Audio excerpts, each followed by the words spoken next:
Magandang araw mga kagham. Ngayon ay tuturuan ko kayo ng tutorial ng ating part 2, that is the light independent reaction known as the Calvin cycle. So kung hindi mo pa napapanood ang ating part 1, magbibigay lang ako ng link. Just click on the link below sa description para makita mo yung part 1. Pero kung naiintindihan mo na yung part 1, no need to go with the part 1 and let's just dig in with the part 2. That is the light-dependent reaction known as the Calvin cycle. Ngayon, magpapakita na ako ng pictures ng Calvin cycle muna before ako mag-draw para mas maintindihan nyo yung process.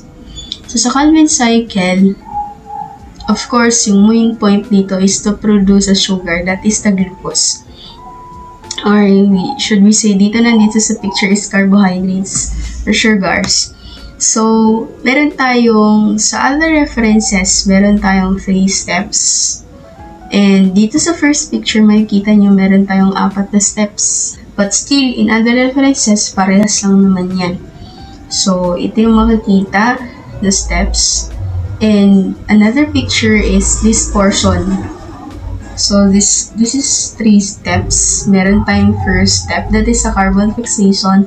Sunod, reduction. And yung last portion, that is the regeneration of the RUBP. Then, meron din tayo dito. Of course, that is ang ating Calvin cycle na nangyayari sa stroma. So, makikita dito na meron pangalan yung kada molecule na napoproduce dito sa every step ng cycle. So, para mas maintindihan natin, let's not just go with the pictures. Tandaan natin na for 1 glucose to produce, kailangan natin ng 2 turns. Kasi sa isang turn is meron lang 0.5 na napoproduce. Let's dig in sa pinaka-details ng process. Number 1 is yung sin cycle siya, pero ang gagawin ko lang is to draw the step-by-step process. Pero just follow yung cycle. Ganun din lang naman siya. Number 1, that is carbon fixation. Of course, from the term itself, carbon fixation, kinakailangan natin ng 3 carbon dioxide. So, this is 1 turn lang Ito ay isang 1 turn lang itong in-explain ko na ito. So, dito, kailangan natin ng 3 carbon dioxide to occur yung steps na ito. So, itong ating carbon fixation, kailangan niyang mag-bind yung ating carbon dioxide with a molecule na tinatawag na RUBP. So, mag-add tayo ng plus for binding.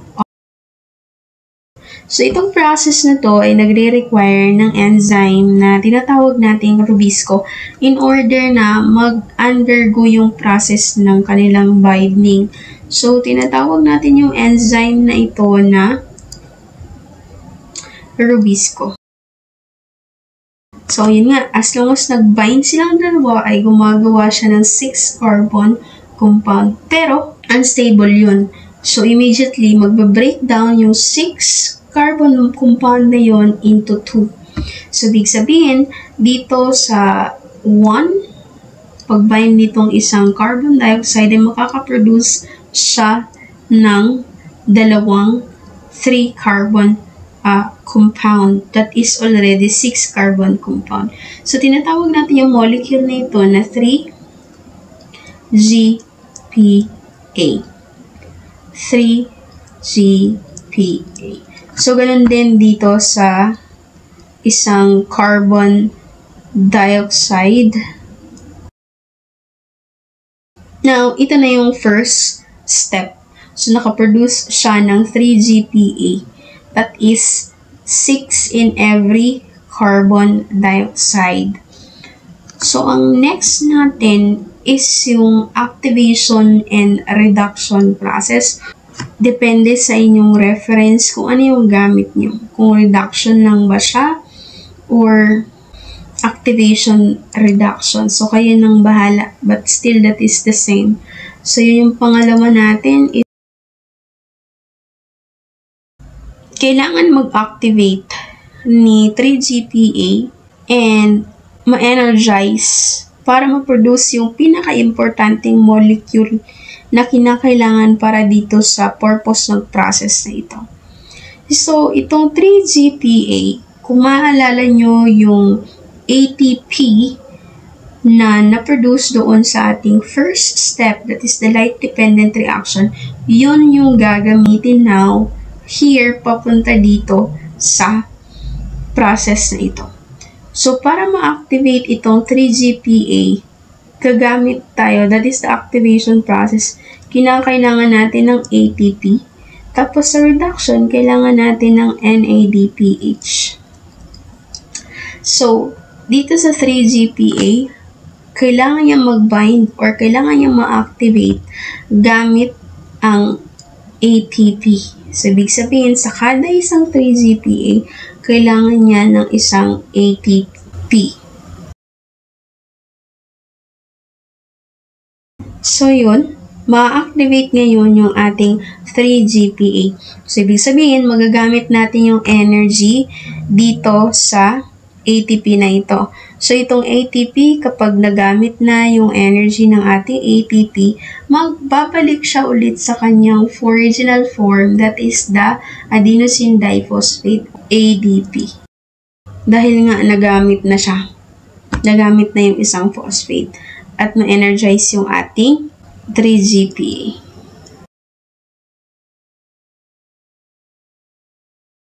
So, ma-energize na yung ating 3-GPA. So, I will just design na this is already energized by the ATP. So, I hope nakikita nyo pa sila dahil masyado na silang magkadikit. Pero meron tayong 1, 2, 3, 4, 5, 6 na 3-GPA. Ngayon, na-energize na yung ating 3-GPA at kailangan niya mag-undergo ng reduction gamit ang NADPH plus NADPH sa kada isang 3-GPA. So, itong NADPH ay tutulong para ma-produce yung pinaka-importanting molecule na dito sa process na ito. So, yung pinaka-importanting molecule na yun ay ma-produce during sa reduction ng 3-GPA. So, as it combines with, so yun nga, nung na-combine na siya with NADPH, ma-produce yung molecule na tinatawag natin na G3P at G3P. G3P. Ang G3P ay importanteng molecule dahil siya yung building blocks ng glucose and other sugars na siya yung point nitong cycle na ito sa photosynthesis na to produce glucose. So, ito yung activation and reduction process. So, tapos na natin ang second step. Ngayon, andito na tayo sa last part ng process. Ngayon, sa dalawang G3P ay makakaproduce ng 1 glucose. So, yung dalawa dito, kada dalawa dito ay nakakaproduce ng isang glucose. Pero since ito ay isang turn lang, majority ng G3P na ito ay gagamitin para sa pag-produce ng RUBP. So, ibig sabihin, itong G3P na ito ay gagamitin para buuin ulit yung nasa first steps. Ibig sabihin, para makaproduce ng RUBP, para mag-bind doon sa carbon dioxide. So, palilitin ko yung ating whiteboard. So, ibig sabihin, itong majority ng ating G3P ay gagamitin para ma-produce itong RUBP na ginagamit para mag-bind sa carbon dioxide. So, sa isang G3P, meron lang tayong 0.5 na glucose. Ibig sabihin, sa one turn, meron lang tayong 0.5 glucose. Para makabuo tayo ng isa, kinakailangan pa natin ng isang turn para mabuo yung 1 glucose. Okay, I hope naintindihan. So, itong process na ito yung pinaka-third step. na tinatawag nating replacement of RUBP or regeneration of RUBP. So, sa pag-regenerate ng RUBP, gumagamit naman, kinakailangan naman ng ATP para maka-undergo ng process or kinakailangan ng energy. So, ilan ang ATP na kinakailangan dito? So, ang kailangan na ATP is 3.